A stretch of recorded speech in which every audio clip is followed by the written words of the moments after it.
Elle s'appelle Djaili Amadou Amal. L'ambassadrice nationale de l'UNICEF Cameroun a profité de la Journée internationale des droits de l'enfant pour sensibiliser sur le climat. Sa cible, les enfants d'aujourd'hui, les décideurs de demain.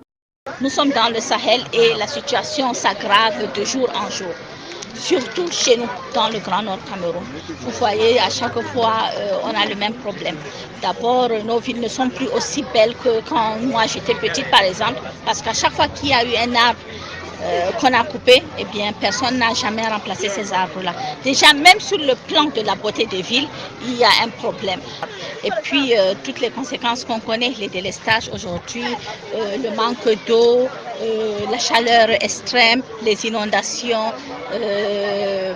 le changement climatique qui entraîne évidemment l'insécurité alimentaire, etc. Donc, la leçon a été donnée aux élèves de l'école de la Fondation Chantal Biya de Garoua, chef-lieu de la région du Nord Cameroun.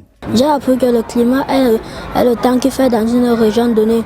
Il ne faut pas couper les plantes parce que les plantes absorbent le gaz carbonique qui rejette l'oxygène et puis nous absorbons l'oxygène et rejetons le gaz carbonique. On ne doit pas couper les arbres, on doit faire le reboisement parce que les espèces animales vont mourir. Pour éviter la sécheresse, on doit semer les arbres et éviter les feux de brousse et faire toujours le reboisement dans chaque endroit utile à l'homme. Parce que si on ne fait pas ça, il y aurait la disparition des êtres vivants. L'impact du réchauffement climatique est bien visible dans la partie septentrionale du pays.